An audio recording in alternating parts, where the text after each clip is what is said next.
Hello, thank you for coming. My name is Tre Carver, and today I'm going to be talking to you about my thesis, which examines the criminal justice system as a prison industrial complex, specifically looking at how blacks operate within institutions in society in relation to racism and racist priorities. And to do that, and to facilitate this TAC talk, I'm going to be looking at three questions.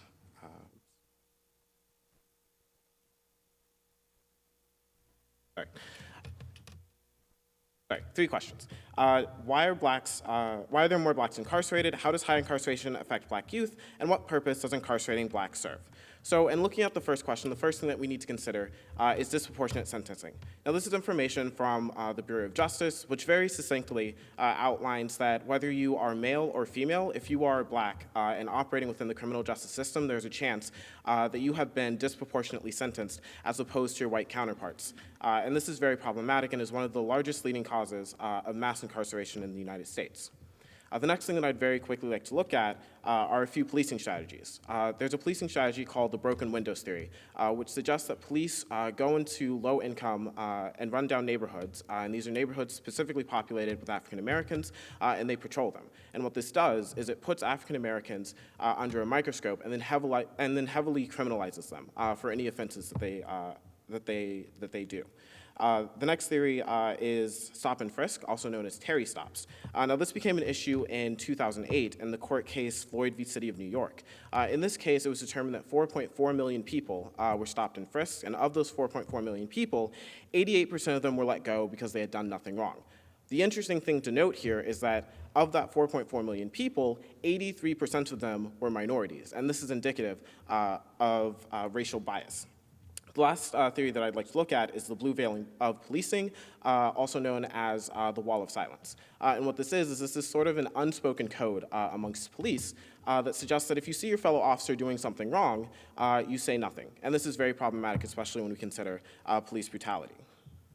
So all of this sort of leads into and facilitates the cycle of mass incarceration, which very simply begins in poverty, leads to trauma, behavioral problems, discipline problems, lower educational attainment, higher incarceration rates, and more single-parent households. And this segues very nicely into my second question. So when we look at single-parent households, it's interesting to note that a recent New York Times study found that 25% of children in the United States are the product of single-parent households. And of that 25%, 72% of them are African American. This means that single-parent households is an issue that very much affects the African American community. Now, with that being said, there's been numerous scholarship done that suggests that it doesn't matter the type of household that you live in. What matters more than anything else is your support group. And this is something that I can personally attest to. When I was younger, I went to an all-black private school, and I was constantly teased and made fun of for being smart. When I visited my dad in the so-called ghetto, if you will, the other black kids would often ask me things like, why do you talk white? And are you really black? And what this did is it raised sort of this cognitive dissonance in my mind as to what it meant to be black. And this was something that I had to struggle with.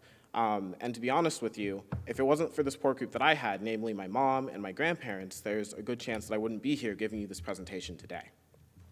I'd also like to take a moment just to sort of contextualize the image that I have here under support groups. This is a very sort of racialized image. So just to add some context, this is actually an image of a San Diego gang. But if we take out the context, this could very well be an image of a positive support group.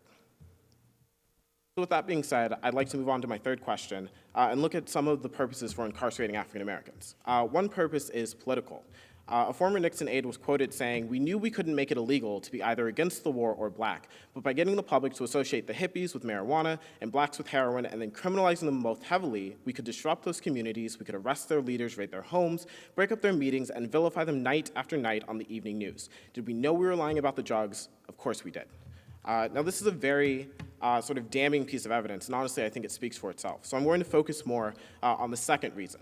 And that's more of a hegemonic or sociological reason for incarcerating blacks. And what this really breaks down to is a sort of binary. On one end of the spectrum, we have sort of the cost that offenders are. And this cost takes the form of taxpayer dollars. On the other end of the spectrum, and this is the way that I feel like we should look at it, it's a more altruistic way, but it's the cost that the offender brings upon themselves by being incarcerated. And this cost takes multiple forms. We see it in the form of legal fees, attorney fees, court fees, even being in jail. In fact, being in jail oftentimes is a form of indentured servitude. And this is very problematic. But more than that, the cost also takes other forms. It also takes the form of stigma, which leads to issues with African Americans finding employment, and also contributes to disenfranchisement, which is a very large issue affecting the Black community. So I'd like to leave you with just a few things to think about. The first is that blacks are being systematically targeted and discriminated against by the criminal justice system, and we see this evidenced when we look at disproportionate sentencing, certain policing strategies, as well as the cycle of mass incarceration. Institutions like the criminal justice system in America are designed to perpetuate racist priorities, that is to say hegemonic agendas, and what this means is that the criminal justice system is designed in such a way that it incarcerates African Americans and then ensures that they will recidivate when they get out. And this is what's known as the revolving doors of prisons. And the last thing that I'd like to leave you with is that despite progress being made in social justice, these institutions are still operating in ways that disadvantage blacks. And to put this even more succinctly, what I'm saying is that even though racism isn't as overt as it was, say, during slavery or Jim Crow or even the segregation era, racism is still very much alive and well today, and we see it evidenced in institutional practices. And to put it poetically, it's the same song, just a different dance. Thank you.